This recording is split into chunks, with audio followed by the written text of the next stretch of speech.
l'Observatoire du Sahara et du Sahel OSS, dont le Dr Abdelhadim El-Hafi, haut commissaire aux eaux et forêts et à la lutte contre la désertification du Maroc, occupe le poste du président pour la période du 2016-2020, a tenu la 24e session de son conseil d'administration à Bosneka, les 25 et 26 avril 2019.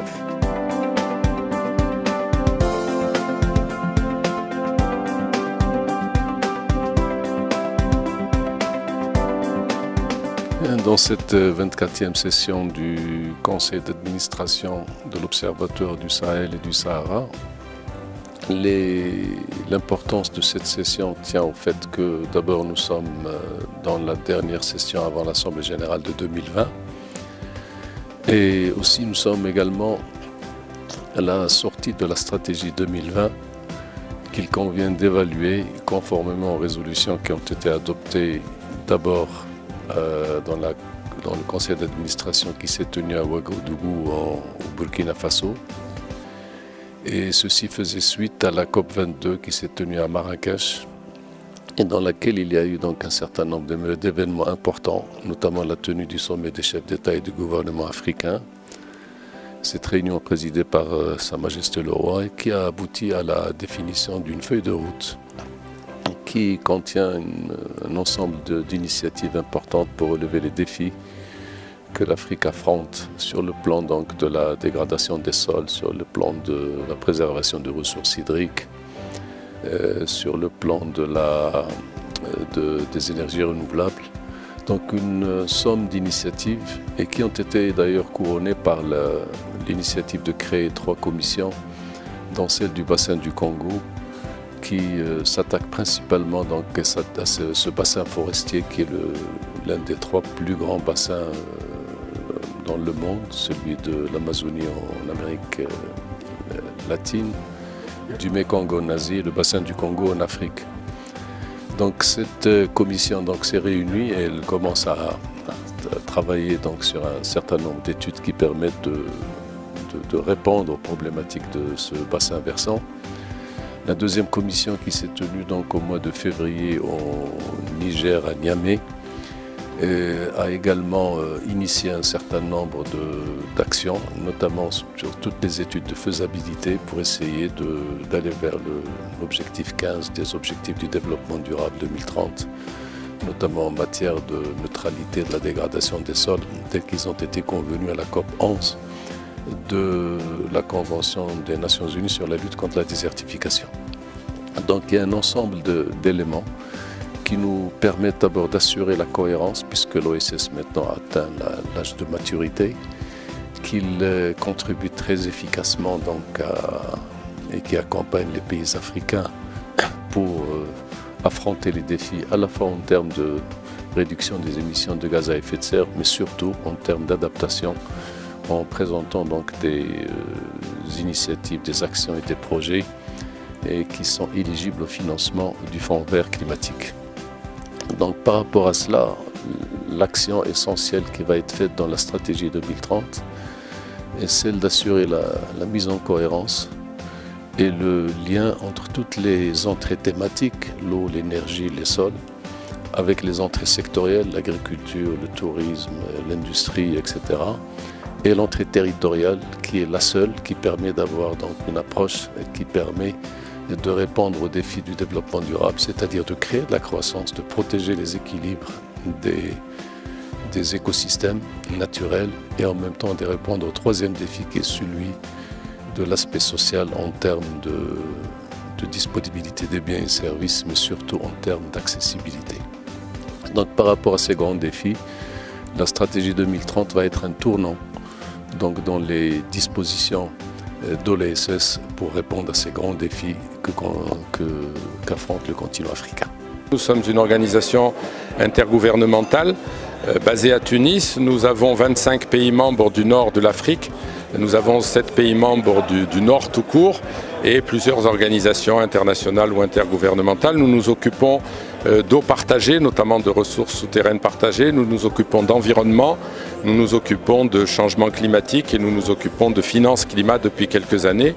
Nous sommes au service de nos pays membres pour répondre à un certain nombre de défis, et Dieu sait qu'ils sont nombreux dans la région, liés à la désertification, à la lutte contre la désertification, liés à l'accès à l'eau, liés à la résilience au changement climatique, dans une région qui est connue à la fois pour des difficultés de cet ordre-là, mais malheureusement aussi pour des difficultés sécuritaires, pour des difficultés migratoires.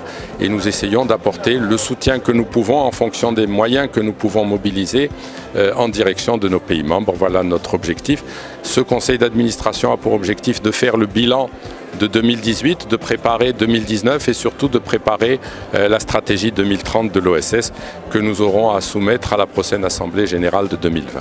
Comme d'habitude, en réalité, améliorer la gestion intégrée des ressources en eau et notamment la gestion des ressources en eau partagées, améliorer le dialogue en matière de gestion d'eau partagée, lutter contre la désertification, faire de la formation en direction des pays membres dans des domaines que nous pensons être des domaines de pointe, notamment de l'imagerie satellite, pour que les pays puissent fabriquer de la donnée au prix le plus bas possible et dans la fiabilité la plus complète possible.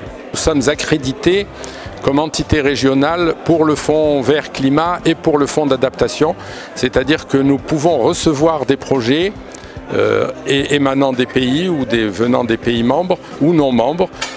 Nous les étudions, nous essayons de dialoguer avec les pays pour les améliorer avant de les soumettre au fonds qui décide ou non s'il les finance ou pas. L'Allemagne fédérale, notamment le ministère fédéral de la coopération et du développement économique, appuie l'Observatoire du Sahara et du Sahel, notamment à travers de cette 24e session du conseil d'administration ici au Maroc depuis beaucoup d'années. Il est très important de voir le rôle de l'OSS, notamment en termes d'appui et d'assistance technique aux pays membres pour élaborer leur propre stratégie nationale en termes de lutte contre la désertification qui s'intègre dans l'agenda 2030 et les objectifs du développement durable, mais aussi en référence à l'accord de Paris en ce qui concerne la lutte contre le changement climatique et les objectifs climat des différents pays membres. Nous, l'Allemagne, nous sommes très intéressés de renforcer le rôle de l'OSS en ce qui concerne cet conseil stratégique pour différents pays. Bien entendu que l'OSS, qui aujourd'hui est aussi accrédité auprès du Fonds vert climat, et aussi du fonds d'adaptation, a pu acquérir aussi beaucoup de projets, et nous avons entendu un peu le rapport du secrétaire exécutif de l'année 2018, très impressionnant, vu le nombre de projets et aussi la valeur de ce projet. Et nous, l'Allemagne, nous pensons que l'OSS, bien sûr, peut jouer ce deux rôles. D'une part, en tant qu'organisme pour exécuter des projets, ces projets, et aussi pour stabiliser un peu sa propre position. Mais il est aussi important de jouer l'autre rôle. Et nous insistons beaucoup sur ce sujet,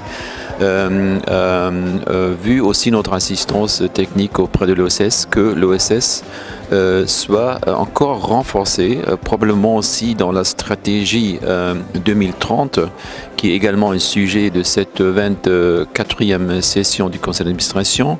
Donc cette stratégie est élaborée pour les années futures.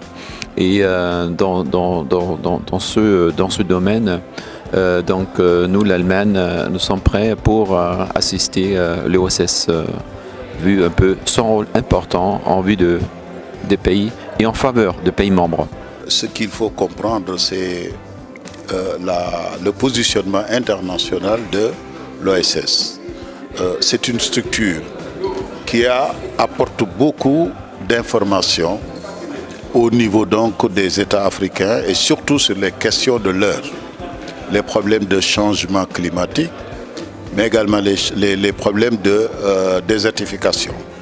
Et comme vous le savez, l'OSS a une très grande expérience, une grande expertise dans ces domaines-là et fait un accompagnement important aux États africains.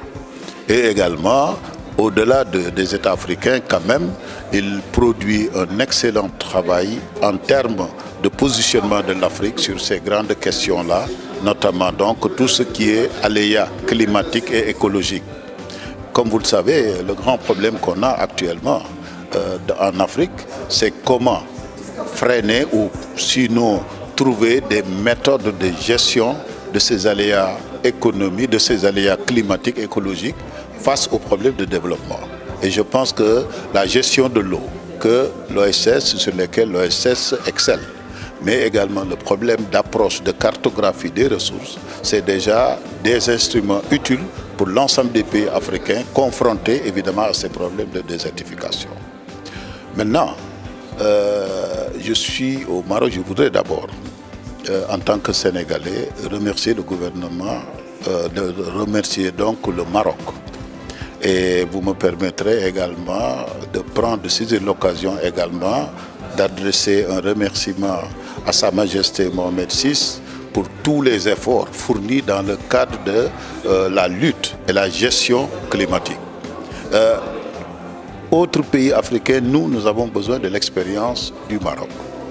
Dans le cadre, par exemple, de la mise en œuvre des 4C, c'est un projet important. Et je pense qu'à travers ce projet, le Maroc va accompagner les États africains et surtout les États de la Commission sur les changements climatiques dans la région Sahel. Le fait, ce n'est pas aussi un hasard si la Convention sur les changements climatiques avait demandé au Maroc et accepté que le Maroc, quand même, abrite la 22e session de la conférence donc, des parties. Et c'est à partir justement de cette session, et vu l'expertise et surtout le positionnement du Maroc, on a pu avoir donc des décisions importantes en faveur de l'Afrique, mais également en faveur de la gestion climatique. Vous vous rappelez, je sais que la naissance de ces 3 commissions, Commission Sahel pour les changements climatiques, Commission également, donc Bassin du Congo sur les changements climatiques, mais maintenant également pour les îles insulaires, ça provient évidemment donc du Maroc. C'est juste pour vous dire l'effort important que développe en termes d'expertise, mais en termes d'initiative, le Royaume du Maroc. Et donc vraiment, c'est le moment de féliciter évidemment le gouvernement, du moins donc le Royaume du Maroc pour tous les efforts et toute l'aide apportée évidemment aux États africains. Dans le cadre de la Grande Muraille que nous sommes en train de réaliser, nous avons déjà discuté avec le Maroc pour voir comment le Maroc va intégrer l'Agence panafricaine de la Grande Muraille. J'ai longuement discuté avec le Haut Commissariat évidemment des eaux et des forêts et je pense que nous avons même une convergence d'objectifs par rapport à ça et je pense que nous allons faire une synergie et peut-être même pourquoi pas faire un pont entre Sahel et Méditerranée. Et je pense que c'est un objectif important. L'ensemble des recommandations adoptées lors de ce 24e conseil d'administration de l'OSS sont importantes. Elles sont importantes parce qu'il y a un élément de transition de l'OSS, notamment vers une plus grande représentation internationale, c'est-à-dire en fait se servir des acquis accumulés par l'OSS en matière de gestion de projets et de services à l'ensemble de ses pays membres pour assumer un appui considérable aux pays membres pour les grands enjeux sur les terres, sur l'eau, sur la biodiversité, qui aujourd'hui sont les enjeux du monde. Ceci en particulier dans une région qui comporte à la fois le Sahara et la Méditerranée, qui sont deux régions qui vont être fortement impactées à la fois par le changement climatique, par la raréfaction des ressources en eau, par les questions de migration, donc qui touchent à la stabilité nationale et internationale. Et je pense que l'OSS, en effet, a un rôle à jouer de plus en plus important dans cette région du monde qui est soumise à ces fluctuations. Donc je crois que c'était vraiment un conseil d'administration qui va préparer aussi l'arrivée d'un nouveau secrétaire exécutif. Je pense que nous avons fait des bons travaux. Et étant moi-même non pas le représentant d'un pays, mais plutôt le représentant des organisations de la société civile. Je me sens un petit peu pionnier pour préparer mon successeur, celui qui va prendre cette place, ce siège au sein du conseil d'administration, qu'il faut saluer d'ailleurs dans cette organisation, pour la société civile, parce que je pense que rien de durable ne peut être fait sans la participation de la société civile et que sa parole est importante. Pour ce qui me concerne, je peux témoigner d'une parole qui a toujours été libre, qui a toujours été bienveillante, reconnue comme bienveillante par mes interlocuteurs, et j'espère que ça va continuer comme ça. Donc longue vie à l'OSS en tout cas. Ce que je peux dire un peu de l'organisation du conseil, alhamdulillah, nous avons bien commencé, nous avons bien fini le conseil. Et ça nous a pris 2 jours, c'était dans une satisfaction totale. Les résolutions sont prises de manière participative et objective. Donc ça nous a permis, nous tous en tant que membres, d'être vraiment sur les mêmes longueurs d'onde avec les autres. Qu'est-ce qui s'est fait et qu'est-ce que nous avons décidé ensemble pour la bonne gestion de notre organisation.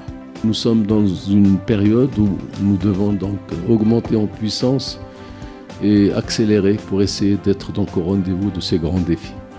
Je voudrais vous remercier tous pour votre contribution, pour l'apport de tous ceux qui travaillent, qui ont travaillé, qui vont travailler au sein de l'OSS.